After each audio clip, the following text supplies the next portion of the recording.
Hello my dear students, welcome to bathroom class. आइए आज CBSE board की एक सीरीज को स्टार्ट करने जा रहे हैं जिसमें हम केवल सीबीएसई बोर्ड के क्वेश्चंस को, उनके चैप्टर्स को डिस्कस करेंगे।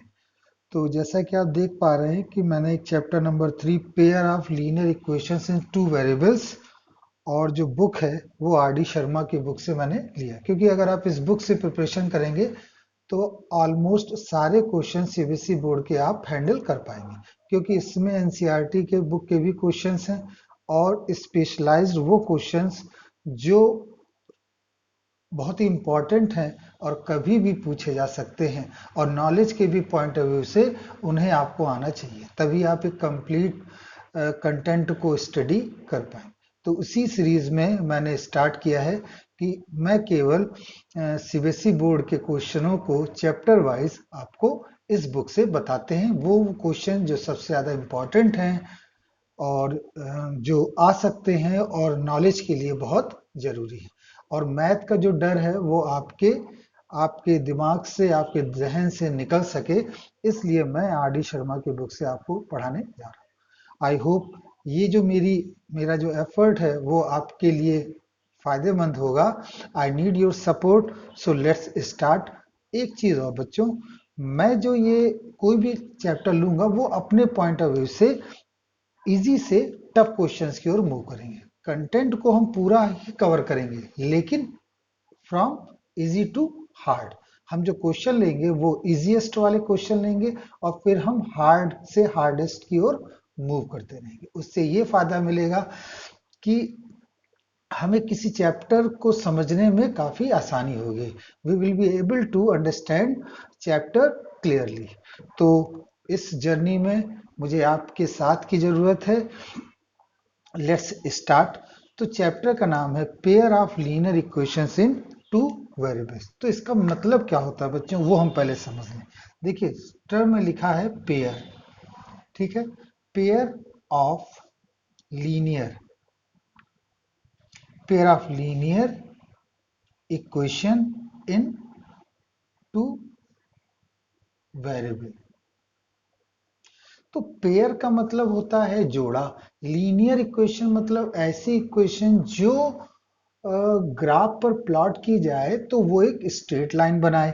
और टू वेरिएबल का मतलब हो गया एक्स और वाई। अगर इक्वेशन में तीन वेरिएबल हैं तो आप कहेंगे एक्स, वाई और जेड। तो इसका एक जनरल फॉर्म होता है। जनरल फॉर्म की बात करें तो वो हम ये लिखते हैं a1x plus b1y is equal to c1 और a2x plus b2y is equal to c2।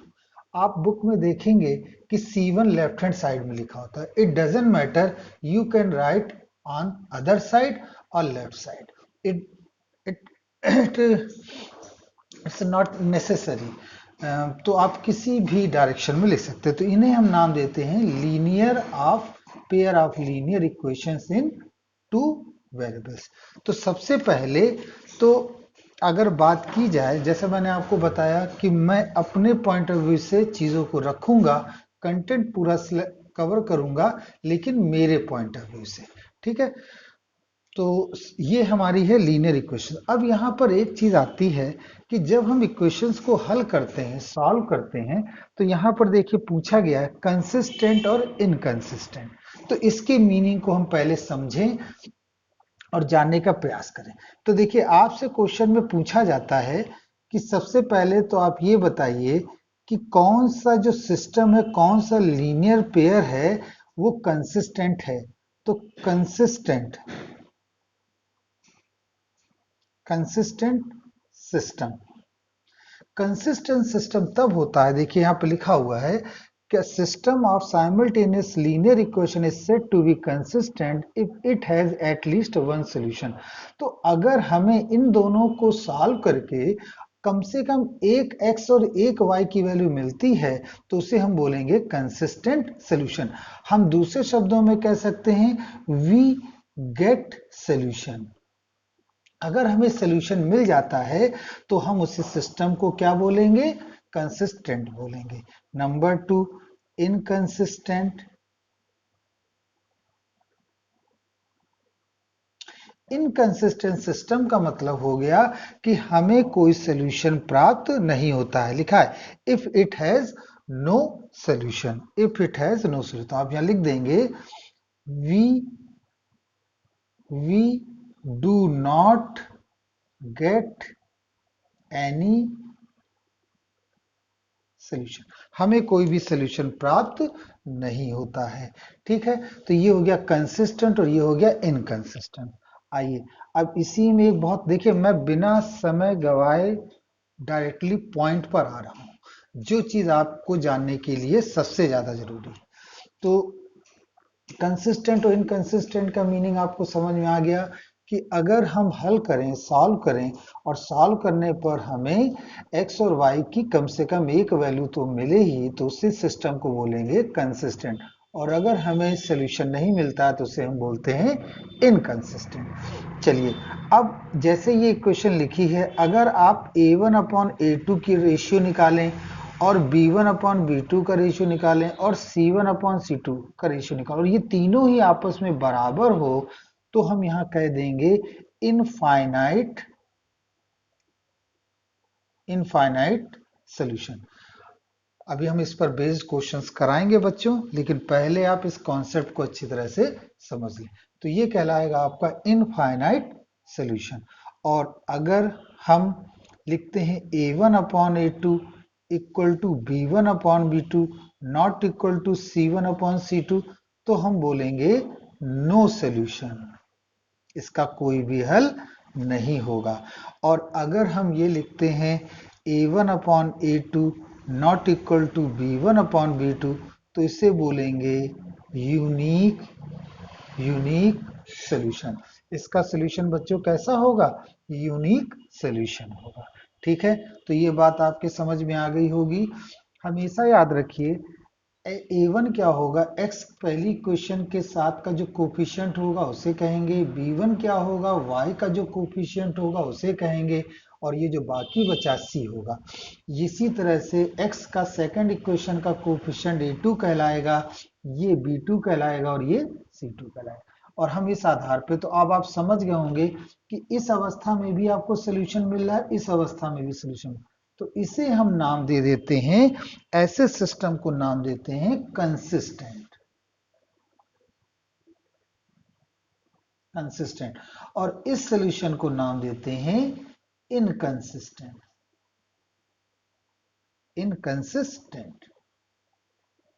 ठीक है, क्योंकि इसमें कोई भी सॉल्यूशन नहीं हो रहा है।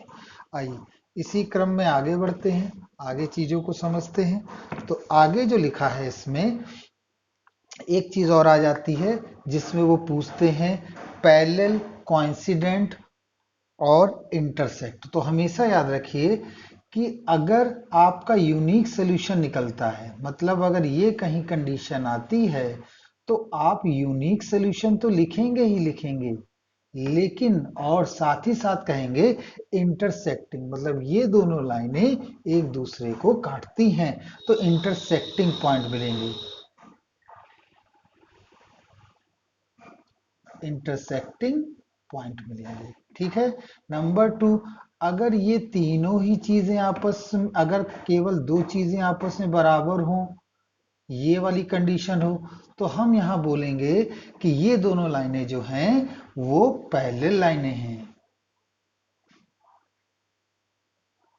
पैरेलल लाइंस हैं।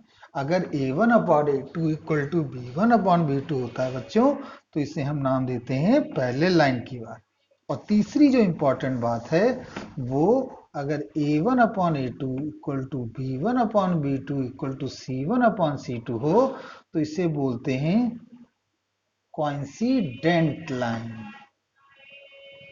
कोइंसिडेंट लाइन जो होती हैं वो एक के ऊपर एक होती है, जैसे ये एक लाइन लिखी है, इसी के ऊपर एक दूसरी लाइन हो, तो उसे हम कोइंसिडेंट लाइंस बोलते हैं। और वो कब होता है बच्चों? जब ये तीनों चीजें आपस में बराबर होती हैं। ठीक है, तो ये आपको याद कर लेना है। यहाँ पर ये तीन बातें महत्वपूर्ण हैं जो मैंने आपको बताई। अब क्वेश्चंस को जब हम सॉल्व करते हैं यहाँ पर, तो हम ये देख पाएंगे कि कैसे वो कंसिस्टेंट और इनकंसिस्टेंट वाले क्वेश्चंस आते हैं। मैंने जैसा आपको बताया कि मैं पहले अपने पॉइंट ऑफ व्यू से आपको इजी क्वेश्चन से टफ क्वेश्चंस की ओर मूव कराऊंगा। तो आई होप ये चीज आपको समझ में आ गई होगी। इसको रफ करते हैं और फिर आगे के न्यूमेरिकल्स को सॉल्व करते हैं।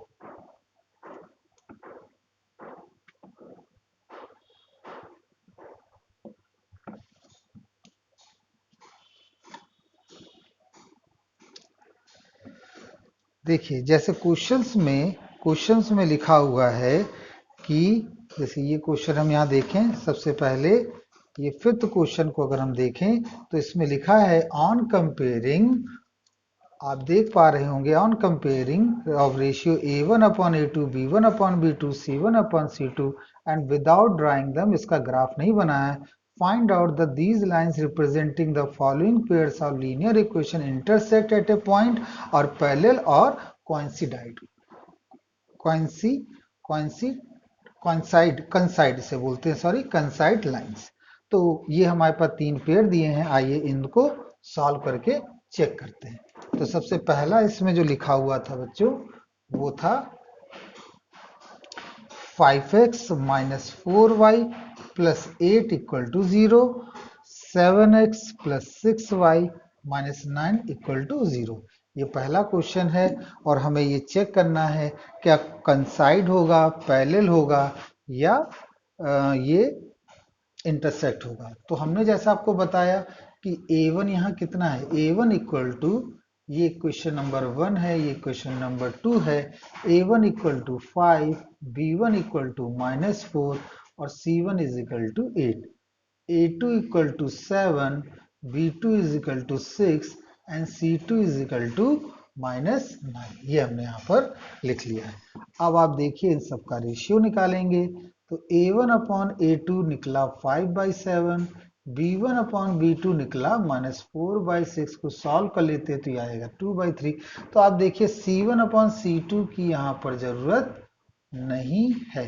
तो आप देख सकते हैं यहाँ पर here a1 upon a2 not equal to b1 upon b2। तो ये इंप्लाइज क्या करेगा बच्चों, ये इंप्लाइज करेगा कि जो आपकी लाइंस हैं वो कैसी हैं, इंटरसेक्टिंग हैं, इंटरसेक्टिंग लाइंस हैं। और ये सोल्यूशन कैसा देगा बच्चों, ये सोल्यूशन देगा आपको यूनिक सोल्यूशन देगा, it gives you unique solution. आइए क्वेश्चन नंबर 2 इसी में देख लेते हैं। 9x 3y plus 12 equal to 0 है और 18x plus 6y plus 24 equal to 0। ये मैंने क्वेश्चन नंबर 5 लिया है आर.डी. शर्मा की बुक से, जो कि सीबीएसई बोर्ड और या दूसरे शब्दों में कहा जाए कि एसएससी बोर्ड के भी पॉइंट ऑफ व्यू से बहुत इंपॉर्टेंट है। आइए यहाँ निकालते हैं। तो यहाँ आएगा a1 equal to 9, b1 equal to 3 और c1 is equal to 12, a2 is equal to 18, b2 is equal to 6 और c2 इज इक्वल टू 24। तो आप जानते हैं हेयर गेट द रेशियो। तो रेशियो निकालेंगे तो a1 अपॉन a2 कितना आएगा, 9/18 और ये हो जाएगा 1/2। b1 अपॉन b2 कितना आएगा, 3/6 दैट इज 1/2 और c1 अपॉन c2 कितना आएगा बच्चों, 12। अरे हेयर यहाँ हमें क्या मिला बच्चों, यहाँ हमें ये मिला कि a1 upon a2 equal to b1 upon b2 है equal to c1 upon c2 है। इसका मतलब ये हुआ कि ये तीनों ही आपस में बराबर हैं और जब तीनों ही आपस में बराबर होते हैं तो हमने आपको बताया कि ये लाइन कंसाइड लाइन कहलाती है। सो above pair are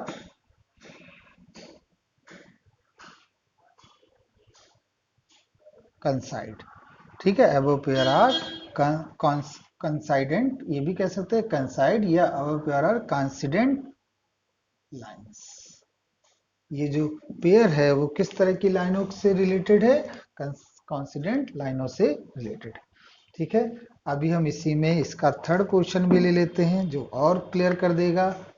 third question की अगर बात करें बच्चों ये आप ध्यान रखिए कि केवल नंबर्स बदलते हैं, क्वेश्चंस वही रहते हैं। क्वेश्चंस में क्वेश्चन का कॉन्सेप्ट वही रहता है, केवल नंबर्स चेंज हो जाते हैं। अब देखें, A1 आपका 6 है, B1 आपका -3 है, C1 आपका 10 है, A2 आपका 2 है, B2 आपका -1 है और C2 आपका 9 है। तो आइए A1 अपॉन A2 रखते हैं, कितना आएगा 6/2, ये आ गया 3/1। अब B1 अपॉन B2 रख दो तो 3/1 और C1 अपॉन C2 रख दें तो वो आता है 10/9। तो आप देख पा रहे हैं यहाँ पर कि A1 upon A2 B1 upon B2 के क्या है, बराबर है।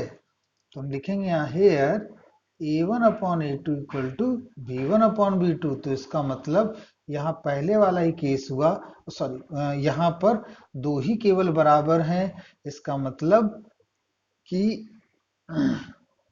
ये जो बनेगा आपका इसमें, और ये देखिए ये इसके बराबर नहीं है, C1 अपॉन C2 बराबर। तो ये केस जो बना आपका, वो केस बना इंटरसेक्टिंग लाइंस का। क्यों, सॉरी, ये जो केस बना वो पैरेलल लाइंस का बना। ठीक है, तो हम यहाँ लिख देंगे it is a case of parallel lines. तो अब आप बच्चों ये समझ गए होंगे कि किस केस में हम पैरेलल, किस केस में कोइंसिडेंट, किस केस में हम इंटरसेक्टिंग लाइंस का पेयर बनाते हैं। आइए इस वीडियो में यहीं तक रखते हैं, नेक्स्ट वीडियो में हम इसके आगे के क्वेश्चंस को डिस्कस करेंगे। Thank you very much.